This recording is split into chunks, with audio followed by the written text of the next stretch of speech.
আসসালামু আলাইকুম সম্মানিত দর্শকবৃন্দ, কেমন আছেন? আশা করি সকলে ভালোই আছেন। আল্লাহ সকলকে ভালো রাখুক এবং সুস্থ রাখুক। বর্তমান সময়ে এমন এমন মানুষ বার হয়েছে যাদের জন্য মানুষ ধোঁকায় পড়ে যাচ্ছে এবং বিভিন্ন ধরনের লস করছে। তো সেই বিষয় নিয়েই আজকে আমি সম্পূর্ণ ভিডিওতে আলোচনা করব। মনে রাখবেন, এখন কোনো মানুষকে ধোঁকা দিতে, তার সঙ্গে চিটিং করতে, তার সঙ্গে ফ্রড করতে কোনো দ্বিধাবোধ করে না। সে ভাবে না যে আমি এর সঙ্গে চিটিং করে যে ইনকামটা করছি এটা তো পুরোপুরি আমার জন্য হারাম, এটা তো পুরোপুরি আমি হারাম ইনকাম করছি এবং এটাকে আমি ভক্ষণ করতে পারবো না, এটাকে ইউজ করতে পারবো না। সে জানে, তা সত্ত্বেও সে এইভাবে করছে। এখন মানুষকে কিভাবে আপনি বিশ্বাস করবেন? মানুষ আপনার সঙ্গে ফ্রড করে বসতে পারে। তো এই রকম আমার এক বন্ধুর সাথে হয়েছে। সে আমাকে বলল যে আমি অনেক দিন আগে একটা মোবাইল নিয়েছিলাম কিস্তিতে, কোনো একটা ফাইন্যান্সের মাধ্যমে সে নিয়েছিল এবং কিস্তিটা পরিশোধ সে করে দিয়েছিল। তারপর সে আমাকে বলছে যে বিভিন্ন নাম্বার থেকে কল আসছে এবং আমাকে বলছে যে আপনার মোবাইলের কিস্তির টাকা এখনও পরিশোধ করা হয়নি, এখনও বাকি আছে, এবং আমি থানা থেকে বলছি। তো যখনই সেই বন্ধু শোনে যে থানা থেকে কেউ বলছে, কোনো পুলিশ অফিসার হবে, তখন তাকে ভয় লেগে যায় এবং সে 500 টাকা, 1000 টাকা এইভাবে করে করে প্রায় 3 থেকে 4000 টাকা সে তাকে দিয়েছে। তো তারপর তার সঙ্গে আমার যখন দেখা হয় তখন সে আমাকে বলে যে এই ব্যাপার। তখন আমি তাকে বললাম যে তুমি যেই ফাইন্যান্সের মাধ্যমে মোবাইলটা কিনেছিলে সেটা কি সম্পূর্ণ হয়ে গেছে? সে অ্যাপ্লিকেশানে তো লেখা থাকবে যে সম্পূর্ণ হয়ে গেলে, সম্পূর্ণ তো লেখা থাকবে। বলে হ্যাঁ, সম্পূর্ণ হয়ে গেছে। বলে তারপরে যখন আমাকে বলল যে আমি থানা থেকে বলছি এবং তোমার নামে এফআইআর করা আছে, তুমি এই কিস্তির টাকাটা আদায় করো 500 টাকা করে, তখন আমাকে ভয় লেগে যায়।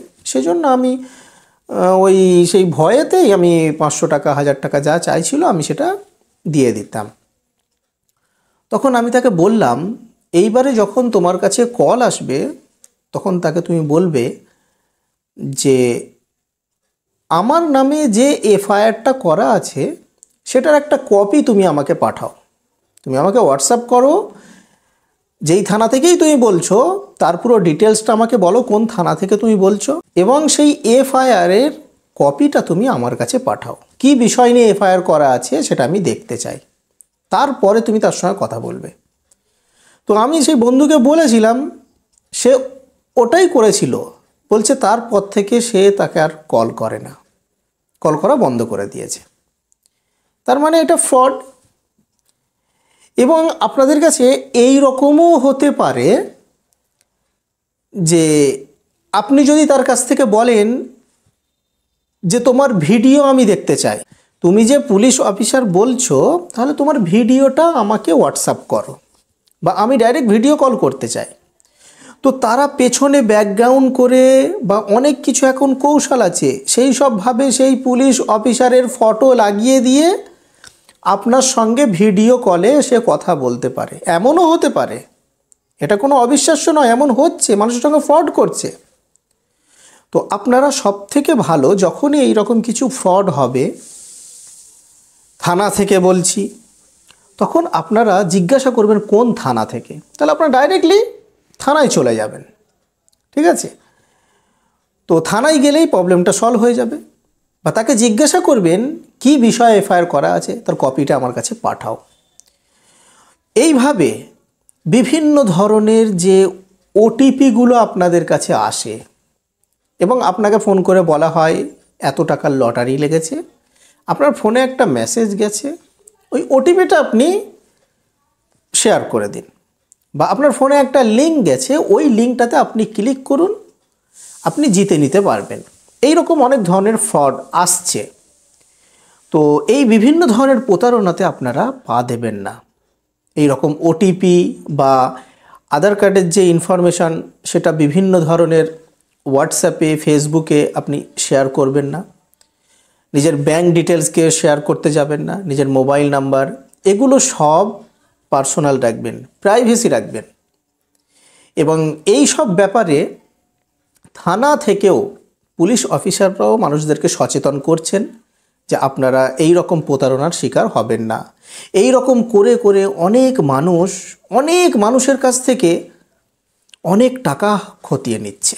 এবং লক্ষ্য করবেন যারা সাধারণ মানুষ তারা এইসব টেকনোলজির ব্যাপারে বিভিন্ন ধরনের তারা কিছু জানে না। মোবাইলের ব্যাপারে, আধার কার্ডের ব্যাপারে তাকে একটু যদি বলা হয় যে থানা থেকে বলছি, সে সাথে সাথে ভয় করে। তো সেই জন্য আমি সব সাধারণ মানুষদেরকে আমি অ্যালার্ট করব যে আপনারা একটু সচেতন থাকেন। আপনাদের কাছে এই রকম যদি কোনো ফোন আসে বা হোয়াটসঅ্যাপে কোনো যদি মেসেজ আসে তাহলে আপনারা ভয় খাবেন না। আপনারা তাকে জিজ্ঞাসা করবেন যে কি বিষয় নিয়ে, না বিষয় নিয়ে, ঠিক আছে? তারপরে আপনারা হবেন। এবং বাড়িতে যদি কোনো শিক্ষিত মানুষ যদি থাকে বা লেখাপড়া কোনো সন্তান যদি থাকে যে এইসব জিনিসগুলো বোঝে, তো তার সঙ্গে আপনি কথা বলিয়ে দেবেন, তাহলে বিষয়টা ক্লিয়ার হয়ে যাবে। তো এই রকম করে করে সাধারণ মানুষ অনেক টাকা ব্যাংক থেকে এই রকম ফ্রডের শিকার হচ্ছে। অনেক টাকা বেরিয়ে গেছে, আমার কাছে খবর আছে। একজনের 5 লাখ টাকা, 10 লাখ টাকা, 20 লাখ টাকা, এইভাবে অনেক টাকা তাদের বেরিয়ে গেছে। এই রকম কেউ লোভ দেখাচ্ছে যে লটারি লেগেছে, আবার কেউ বলছে না এটা থানা থেকে বলছি, কোনো পুলিশ অফিসার বলছি, এইভাবে করে তাদেরকে করে নিচ্ছে। তো আপনারা সবাই সচেতন থাকবেন। এবং এটাকেই ডিজিটাল অ্যারেস্ট নামক একটা ফ্রড করা হচ্ছে। ফিজিক্যাল অ্যারেস্ট তো আমরা সকলে জানি, কিন্তু এটাকে ডিজিটাল অ্যারেস্ট বলা হচ্ছে। আর বর্তমান সময়ে এখন মানে কোনো ব্যাংক অ্যাকাউন্ট থেকে টাকা বের করা এটাও কোনো মানে কঠিন কাজ নয়। একদম সহজেই যারা ফ্রড করে, যারা মানুষকে ধোঁকা দেয়, তারা এইভাবেই করে নিচ্ছে। তো সেজন্য আপনারা সকলেই সচেতন থাকবেন এবং আপনারা সকলেই সাবধান থাকবেন। কেননা এই ফ্রড হচ্ছে, আমাদের কাছে খবর আসছে, সেজন্য আমি ভাবলাম যে আপনাদেরকে এটা অ্যালার্ট করে দিই। কেননা এখন তো মোবাইল ছাড়া চলা যাচ্ছে না।